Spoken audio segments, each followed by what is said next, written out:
Hi guys, मेरा नाम है जतिन अग्रवाल। आप जुड़ चुके हैं the bull of the Lal street channel के साथ और आज हम बात करने वाले इन्फो एज की। अब इसके अंदर भी कई सारे रिटेल इन्वेस्टर्स ट्रैप्ड हैं, कई सारे इंस्टीट्यूशंस का पैसा इसके अंदर अटका हुआ है। इस शेयर के अंदर हुआ क्या ये जानेंगे इस वीडियो के अंदर। रियल रीज़न देखेंगे कि इस शेयर में गिरावट क्यों है और क्यों ये मुझे अच्छा लग रहा है। तो इस वीडियो के 3 मेन सेक्शंस रहेंगे। पहला सेक्शन ये है जिसके अंदर मैं डिस्कस करूंगा आपसे कि 2 मेन रीजंस जिसकी वजह से शेयर के अंदर गिरावट आई है। सेकंड सेक्शन में हम इसका चार्ट देखेंगे और समझेंगे कि क्यों मुझे ये अच्छा लग रहा है, टेक्निकल्स पे कहाँ पे सपोर्ट है, कहाँ पे आपको स्टॉप लॉस रखना है। और तीसरा सेक्शन जो होगा उसके अंदर हम डिस्कस करेंगे इसके फ्यूचर प्रोस्पेक्ट और आप इस शेयर से क्या रिटर्न्स एक्सपेक्ट कर सकते हैं। तो चलिए शुरू करते हैं इस वीडियो को।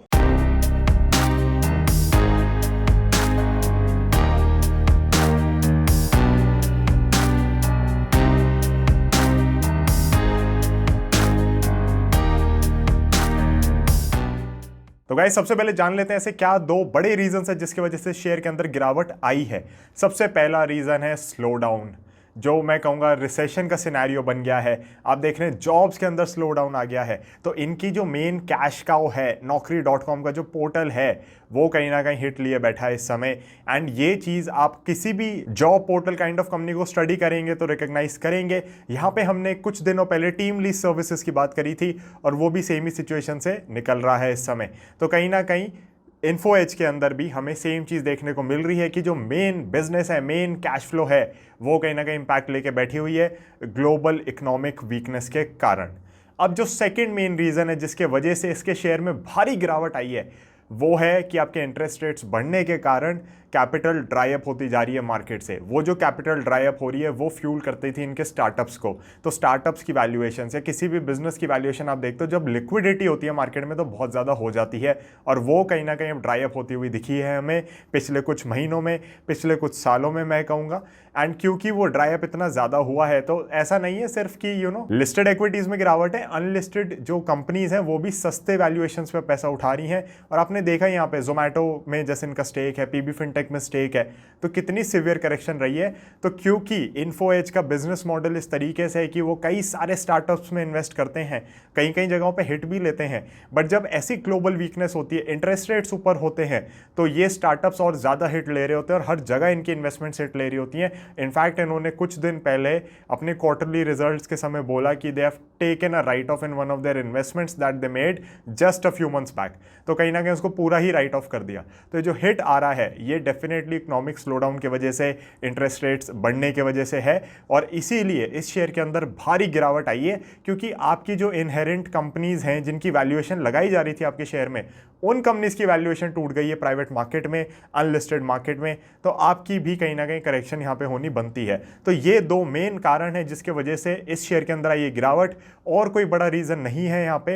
इन्हीं 2 कारणों पे आपका फोकस होना चाहिए। अब गाइस, अगर यहाँ पे शेयर डिस्कस हो रहा है तो डेफिनेटली कहीं ना कहीं मुझे अच्छा लग रहा है, कुछ चीज़ मुझे ऐसी दिख रही है जिसके वजह से मैं आप लोगों के साथ डिस्कस कर रहा हूँ। तो फंडामेंटली मेरे को ऐसी कोई बड़ी दिक्कत देखो नहीं लगती। मैंने आपको 2 कारण बताए, वही 2 कारण मुझे लग रहे हैं जिनके वजह से यहाँ पे गिरावट है। तो चलेंगे सीधा ट्रेडिंग व्यू पे।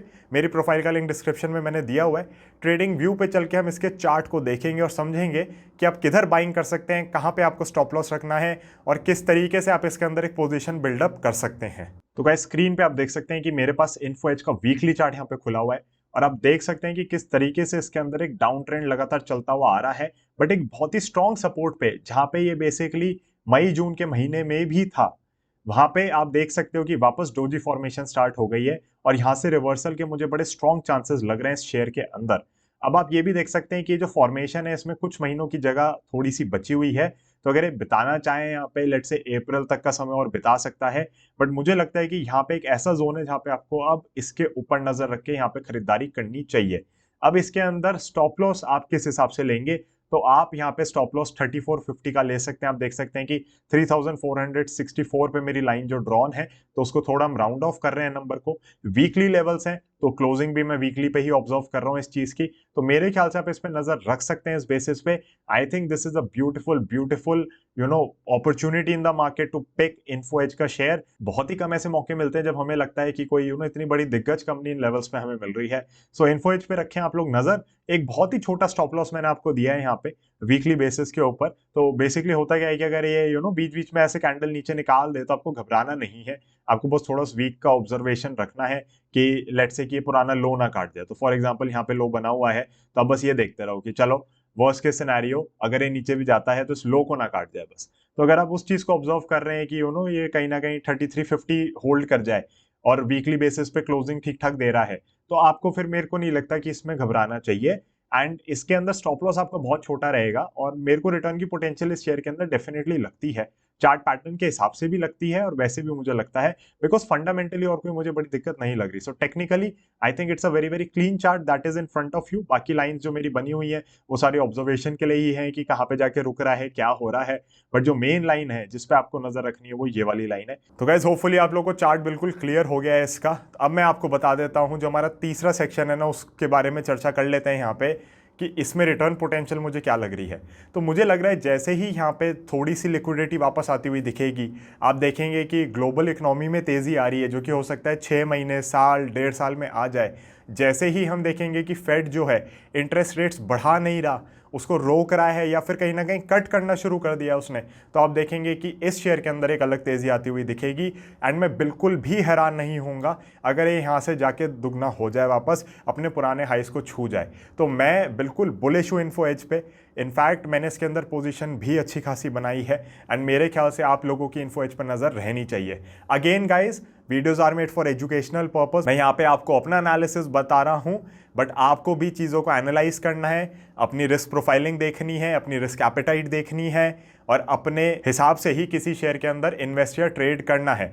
Of course if you want to connect, then Moneycraft is my SEBI registered investment advisory firm and I will always be happy to become an investment management partner in your journey ahead. But मेरा फर्ज बनता है बताना कि ये videos educational purpose के लिए, informational purpose के लिए आप लोगों के लिए बनाई जाती हैं। So guys that is it for this video. Thank you so much for watching. I will be seeing you in another one. Bye bye. जय हिंद।